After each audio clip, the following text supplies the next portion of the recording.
warahmatullahi wabarakatuh. Teman-teman, jumpa lagi dengan saya Rudi Prasetyo. Bagaimana kabarnya hari ini teman-teman? Saya doakan, saya berharap semoga kondisi teman-teman jauh lebih baik ya, jauh lebih sehat daripada sebelumnya ya.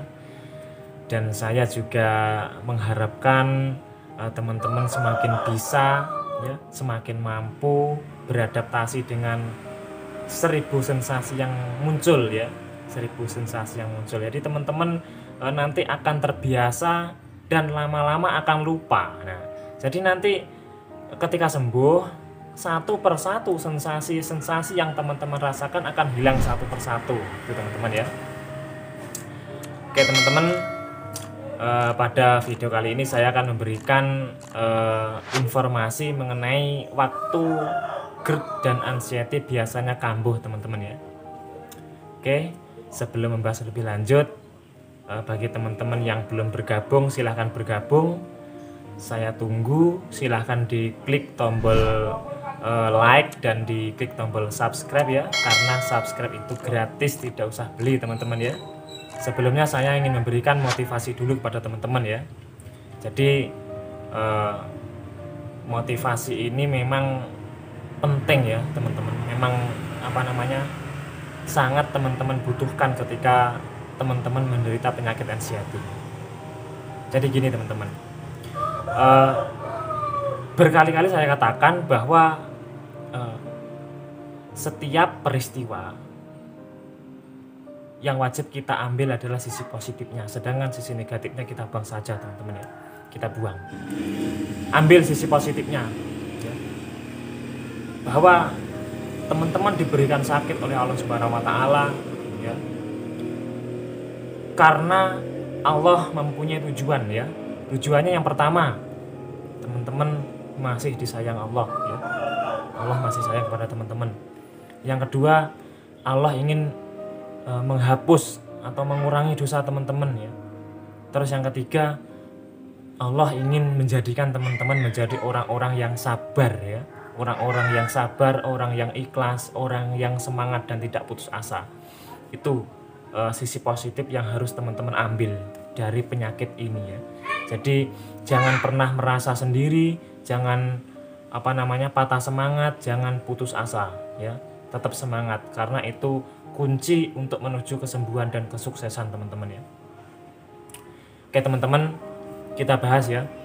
Jadi ada beberapa waktu atau kejadian ya, kalau waktunya hanya yang pernah saya alami, saya biasanya anxiety saya kambuh itu ketika menjelang petang teman-teman ya. Jadi antara jam 5 sore sampai jam 7 malam itu bisa dipastikan 99% kambuh teman-teman ya. Entah enggak tahu kenapa ya, enggak tahu kenapa tiba-tiba rasa takut itu muncul ya. Enggak tahu kenapa tiba-tiba rasa takut itu muncul. Kalau rasa takut muncul yang ada deg-degan ya, jantung deg-degan.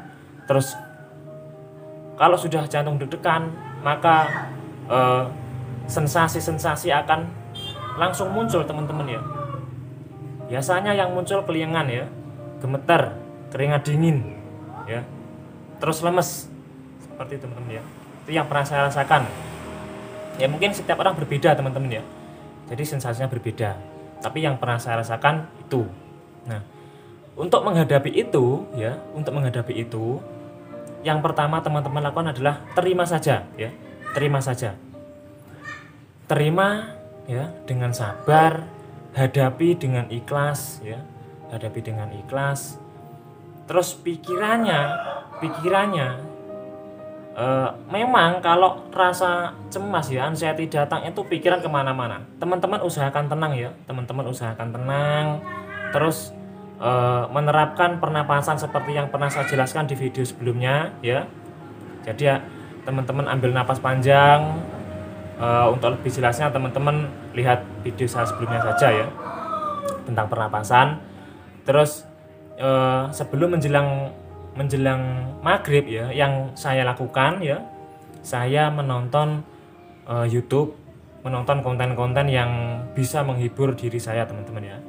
Jadi saya ya semuanya ya, intinya konten itu yang bisa membuat eh, tubuh teman-teman rileks gitu, yang bisa membuat tenang pikiran teman-teman, atau mendengarkan sholawat. Pokoknya konten yang bisa membuat diri teman-teman tenang, silahkan teman-teman cari sendiri. Setiap orang kan tidak sama. Kalau saya biasanya saya sering mendengarkan Cak Nun, mendengarkan sholawat dan sebagainya teman-teman ya. Itu. Nah, terus selain itu, selain di jam-jam itu ada beberapa kejadian yang biasanya dan bahkan bisa dipastikan anxiety saya pasti kambuh, pasti. Yang pertama, ketika saya mendengar berita kematian teman-teman ya, berita kematian, misalkan ada tetangga yang mati atau meninggal ya, itu biasanya kan kalau di desa kan diumumkan lewat pengeras suara di masjid. Nah kalau mendengar itu, waduh, langsung teman-teman ya, anxiety saya langsung muncul. Jadi saya sudah takut ya, takut bagaimana nanti kalau saya juga mati gitu di pikiran saya. Nah itu salah teman-teman ya, makanya itu yang harus dirubah ya, itu yang harus dirubah. Jadi untuk sembuh dari anxiety, teman-teman tidak hanya tidak boleh hanya diam saja ya. Jadi sedikit demi sedikit harus dilatih teman-teman ya, harus dilatih. Jadi rasa itu harus dilawan teman-teman ya, tapi juga jangan dipaksakan ya, jangan dipaksakan. Artinya kalau teman-teman tidak kuat mendengar berita seperti itu ya, teman-teman menghindarlah kalau nggak kuat ya. Tapi juga jangan selalu pada zona nyaman ya. Jadi teman-teman juga harus sedikit demi sedikit harus bangkit ya, harus dilawan, harus dilatih seperti itu. Selain mendengar berita kematian, kalau saya dulu teman-teman ya, yang saya takuti kalau saya melihat alat-alat kesehatan ya, saya mendengar, misalkan saya mau dicek kesehatan saya takut teman-teman ya. Bahkan saya lihat alat tensi saja saya takut teman-teman ya. Pernah saya mau dicek tensi, saya takut teman-teman ya. Jadi bener, tensi saya naik teman-teman ya, tensi saya naik. Jadi karena rasa takut itu tensi saya naik, dan itu menjadikan saya trauma dan bahkan sampai membuat saya cemas ya. Akhirnya anxiety saya muncul seperti itu teman-teman ya. Nah, itu sebenarnya saya sadar teman-teman, kalau nggak dipaksa ya sampai kapanpun saya akan takut. Makanya sedikit demi sedikit saya lawan. Apa sih sakitnya tensi, apa sakitnya jarum, kan sudah pernah merasakan semuanya. Tapi itu loh, kalau yang namanya anxiety itu kan cemas yang berlebih teman-teman ya. Jadi kita tuh takutnya berlebihan itu loh, atau cemasnya berlebih itu. Nah itu yang harus dihindari seperti itu. Rasa takut itu wajar ya, rasa cemas itu wajar, tapi kalau berlebihan menjadi tidak wajar ya. Kita minum obat 3 kali sehari ya, tapi kalau kita tambahi ya, misalkan minum obat 5 kali sehari ya, tidak baik teman-teman gitu ya. Bisa dipahami teman-teman ya. Mungkin itu yang dapat saya sampaikan. Apabila ada pertanyaan silahkan ditanyakan di kolom komentar teman-teman ya. Insya Allah akan saya jawab. Di channel ini mari sama-sama kita sharing, mari sama-sama kita berbagi ilmu ya, karena berbagi itu indah teman-teman. Saya akhiri, semoga informasi yang saya sampaikan ini bermanfaat. Assalamualaikum warahmatullahi wabarakatuh. Salam sehat.